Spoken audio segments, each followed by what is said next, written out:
Hi there, everyone. I hope you're doing well today. This video is going to introduce Susan Wolf's theory about meaningful lives.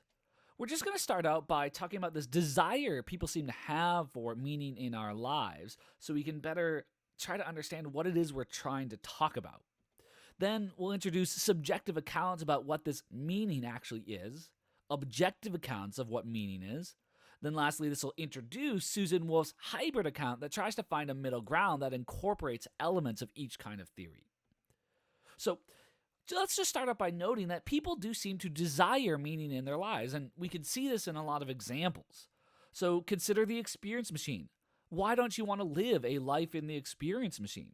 Well, for a lot of people, they say what's missing is that even if they were to enjoy the lives and experiences that they have in the machine, that because it's not real, they're not really affecting anything in the world, they worry that their life wouldn't have purpose or meaning, and that's the reason they don't want to go in. We can also see that people seem to care about meaning because they seem to take it into consideration when they try to weigh their options to figure out the right thing to do for them. So people oftentimes have to make a choice about whether to have children. And meaning might affect how they think about this decision. Some people think, hey, if I were to have children, that might provide meaning to my life. It might be a reason to have children. Other people might think, no, having children is quite time intensive, raising them. And so by having children, they worry that it would take time away from all the activities that they're currently engaged in that are providing them with meaning. Similarly, people think about meaning oftentimes when they try to decide what career to pursue. Some careers seem shallow or empty. They seem more like just a vocation. They're not a passion. And some people are willing to sacrifice maybe money in order to get that greater meaning in their life. That suggests that people do care about, they at least take this into consideration, the value that meaning has on their life. So first, there are subjective accounts of what this meaning is supposed to be. Subjective just means that it depends on the subject's own individual preferences, desires, or feelings. It's a matter of how it feels to the person. So pure subjectivism about meaning are theories according to which what makes a person's life meaningful is entirely determined by things that drive their value from the individual's own desires, attitudes, or preferences. So on these kinds of views, a meaningful life is all about how that life feels to you. It's about your own subjective feelings regarding your life. All right, so an example of this is a theory that says something will provide meaning to your life so long as you enjoy it or it satisfies your desires. See it again, meaningfulness is purely determined by how things seem to you. Objective accounts, though, are different. Something is objective when it does not depend on your own individual preferences or feelings. So a pure objectivism about meaningful lives is a theory according to which what makes your life meaningful is going to be determined by things whose value is independent of your desires or feelings. So an example of this would be a theory that your life is meaningful to the extent that you bring about good things into the world, objectively good things. How are we going to decide which theories of meaning are correct? So Wolf appeals to two criteria. First, she says any account of meaning needs to make sense of those experiences we have when we long for, worry about, or vow to add meaning to our lives. So it must be able to provide the depth we often desire in our lives. So I like to call this the existential experience criteria. So it has to make sense of what people are worrying about when they have those midlife crises, when they wonder if their life has any meaning, or on their deathbeds when they look back on their life and wonder if it meant anything. We need to make sense of what they're worrying about. Here's a quote where Susan Wolf presents this criteria. She says, "A meaningful life is one that has within it the basis for an affirmative answer to the needs or longings that are characteristically described as needs for meaning. I have in mind the sort of questions people ask on their deathbeds, or simply in contemplation of their eventual deaths, about whether their lives have been or are worth living, whether they have had any point, or the sorts of questions one asks when wondering whether one has any reason to go on. These questions about like our existence and whether it's worth living are familiar from Russian novels, if not from personal experience. Though they arise most poignantly in times of crises and intense emotion, these experiences also have their place in moments of calm reflection when considering important life choices, like what career you're going to have or whether to have children. So that's her description of this first criteria that I call the existential experience criterion. But she also says the account needs to make sense of ordinary and paradigmatic examples of lives with meaning and lives lacking in meaning. Call this the examples criteria. So what are some examples that come to mind as particularly good examples of meaningful lives that we need a theory to explain why these come to mind as meaningful? Well, you might be thinking, well, Martin Luther King Jr. seemed to live a particularly meaningful life. So did Booker T. Washington. Maybe Gandhi. Maybe Mother Teresa. Those examples come up in Susan Wolf's article. You might notice, well, all of these seem to involve people with very good moral accomplishments throughout their life. But it seems like you can have a meaningful life without the kind of moral accomplishment. Maybe intellectual accomplishments can also provide meaning, like Albert Einstein seemed to live a meaningful life. Maybe Neil deGrasse Tyson, Aristotle. But not just moral and intellectual accomplishments, even people think about people with artistic accomplishments. Beethoven seemed to live a meaningful life. Lizzo seems to live a meaningful life dedicated to music. But outside that, you can also think even like sport and athletics. Kobe Bryant seems to live a meaningful life. Babe Ruth seemed to live a meaningful life dedicated to baseball. Now, on the other side, though, some examples seem to come to mind as particularly good examples of meaningless lives, or lives at least lacking a lot of meaning.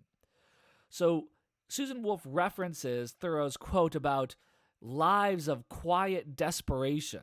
Even better is the mythical figure of Sisyphus. Sisyphus is a mythical figure that was condemned by the gods, that was punished by the gods, and the punishment involved spending eternity pushing this rock up a hill. But the rock was of such a weight that at the exact moment Sisyphus got to the precipice, got to the top, the rock would fall down to the bottom and he'd have to start over.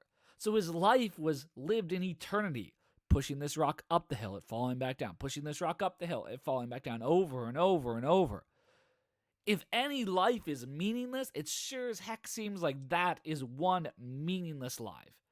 We pity Sisyphus. That is a punishment to live that kind of life. These kind of examples might make the objectivist accounts of meaning seem plausible. So in those common examples of meaningful lives, the people, Martin Luther King Jr., Einstein, Gandhi, they all seem to be involved in activities that have value, that brings value to the world, independent of their own enjoyment or preferences.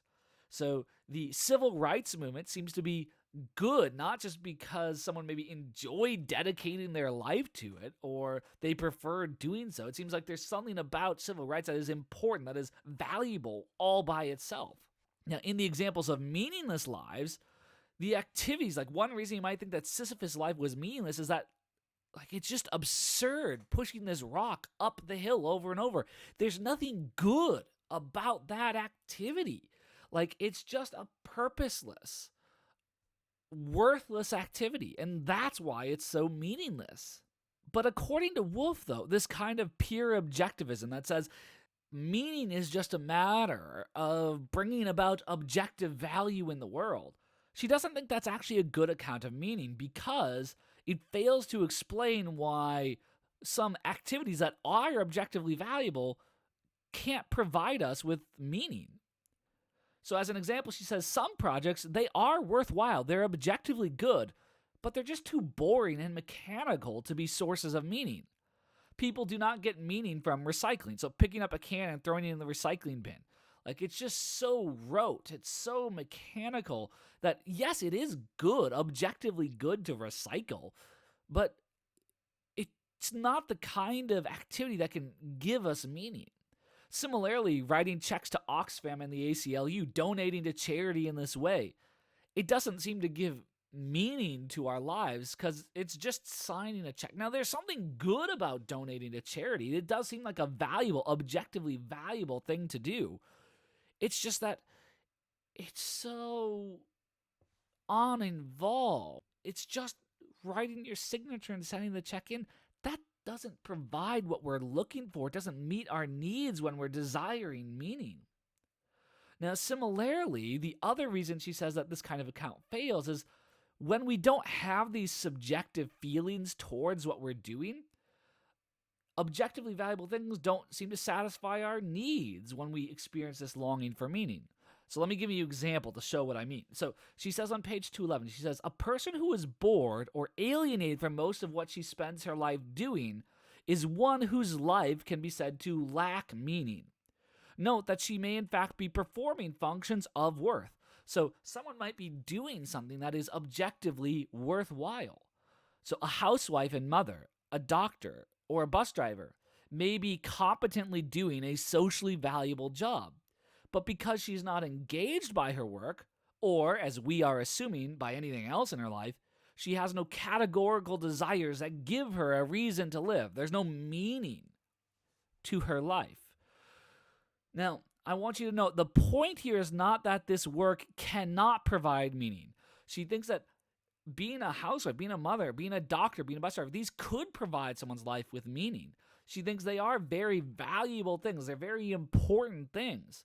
But if your heart's not in it, the idea if you're just bored and you're just going through the motion, then even though these things are valuable, you still might long for meaning. You're not getting what you want from this kind of activity if you're not actually enjoying it, if your heart's not in it, if you don't feel passionate about it.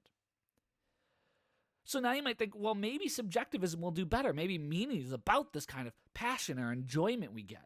According to Wolf, though, subjectivism is also going to fail because it's not going to explain what we're worried about when we have those existential experiences I mentioned earlier. She says, the sense of these concerns and resolves about meaning cannot be fully captured by an account in which what one does with one's life doesn't matter as long as one enjoys or prefers it. So accounts of meaningfulness, where it doesn't matter what you're doing, it just matters how you feel about it, she says that's not going to explain how we feel in these experiences. Because she says, sometimes people have concerns about meaning despite their knowledge that their lives up to that date have been satisfying. They've felt good. They've felt satisfying. Indeed, their enjoyment with activities and values they now see as shallow seems only to heighten the sense of meaninglessness that comes to afflict them. So when someone looks back on their deathbed, they might be like, yeah, I really did enjoy those things. I did exactly what I desired and chose, and I enjoyed them while I did them. But they look at what they were doing, and they look at those activities, and they just seem not worthwhile. They seem shallow. Their sense that their lives so far have been meaningless cannot be a sense that their activities weren't chosen or fun. When they look for ways to add meaning to their lives, they're searching for projects whose justifications lie elsewhere. So it looks like what they're longing for is something that doesn't just provide them with enjoyment, make them feel good, because they had that, they felt good, but there is still a kind of emptiness that they see. And so they're looking for something that fills that void, and it doesn't seem like enjoyment or fun is going to fill the void of what they're looking for. Moreover, she thinks that subjectivism fails to explain these kind of paradigmatic examples of meaningful and meaningless lives.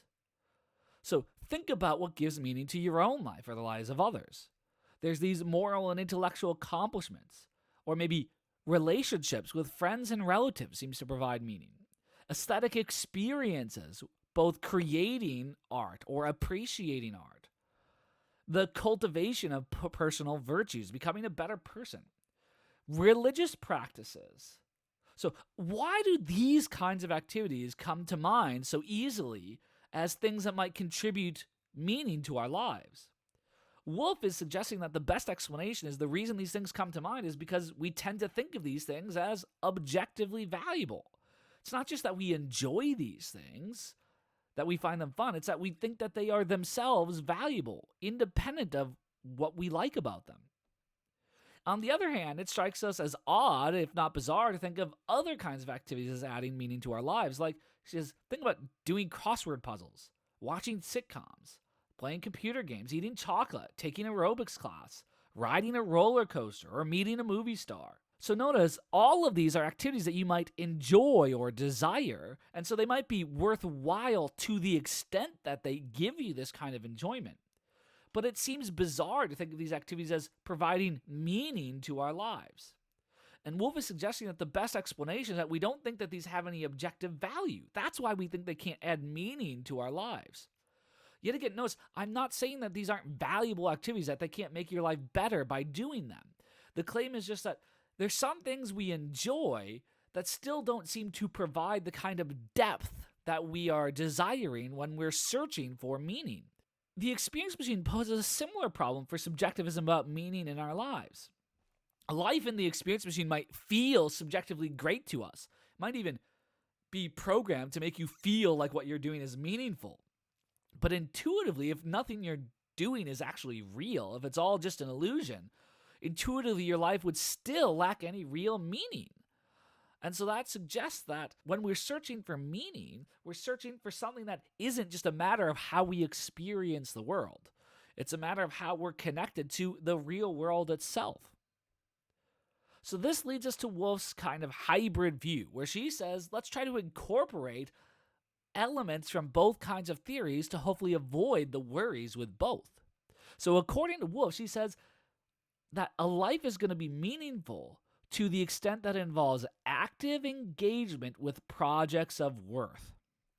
So sometimes she says that meaning arises when subjective attraction meets objective attractiveness. So you see both components here.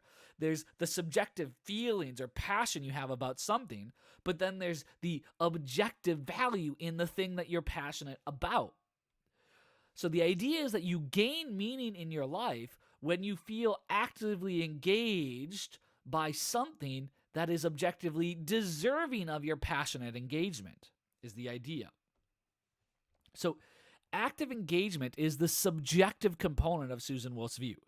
Active engagement has to do with how we subjectively experience or feel about what we do. Now, it's not the same thing as enjoyment, though, for Wolf. She says, a person is actively engaged by something if she's gripped, excited, involved by it. Most obviously, we're actively engaged by the things and people about which and whom we are passionate. Opposites of active engagement are boredom and alienation. So look, someone might feel particularly passionate about writing a novel. Now, there might be times where this is difficult and intense and hard. Same thing with someone who feels passionate about curing cancer. This isn't going to be all roses and lollipops or whatever the phrase is. Sometimes that's tough. There are hard times. It's difficult. You run into roadblocks and that's frustrating. But the idea is someone who's actively engaged by it is still enthused by it, is still excited by the project, even in those moments of frustration. When they're working at their moments when they feel most alive is the idea. So that feeling of being gripped by the project is the idea of being actively engaged with it. Now, the idea that the things that you're actively engaged with have to be projects of worth, that's providing the objective component in Susan Wolf's account of meaning. So a project of worth is just an activity that has some objective value independent of whether you enjoy it or whether it satisfies your desires. So as an example, like I said, helping the poor seems to be a valuable project independently of any enjoyment or satisfaction you get from that activity. The idea here is, look, if someone helps the poor but they don't feel passionate about it, they're not going to get meaning.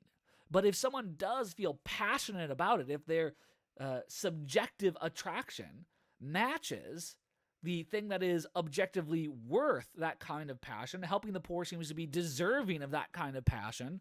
When you have that passion about something that is objectively valuable in that way, she thinks that's what creates meaning in your life. So why should we believe this hybrid account? Well, it seems to make sense of the experiences we have when we long for or show a concern about meaning in our lives. Those deathbed experiences, or when we worry about what things would be like in our deathbed, or when we have those midlife crises. When people have these experiences, they seem to be concerned with, they seem to be worrying whether what they're doing with their life is actually worthwhile, whether it's actually deserving of their time and passion.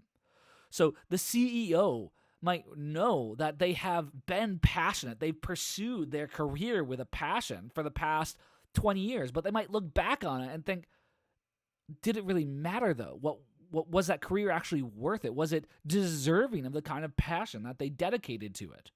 They're wondering whether their job, their career, was actually objectively valuable. And now it also makes sense of these paradigmatic cases that we've discussed. It explains why activities like moral and intellectual accomplishments come to mind, since those activities involve projects of worth. But it also explains why some kinds of activities are commonly thought not to contribute meaning. Though, like pushing a boulder up a hill, doing crosswords, collecting Pokemon cards. Some of those activities might be enjoyable, but none of those activities seem to have anything worthwhile beyond whether you enjoy them. And it also explains why projects of worth fail to contribute meaning when our heart is not in it. So when the housewife or mother, even though what they're doing is worthwhile, is important, is good, if they feel bored or alienated by it, that housewife and mother might still have this longing for meaning in their lives. They're desiring to feel that active engagement, it looks like. So we might reconstruct Wolf's reasoning here as a kind of inference to the best explanation. Certain kinds of lives and activities come to mind as paradigm examples of having or lacking meaning. We've already talked about those examples. And people also seem to have these existential experiences where they either long for meaning or doubt or worry whether their life has been meaningful.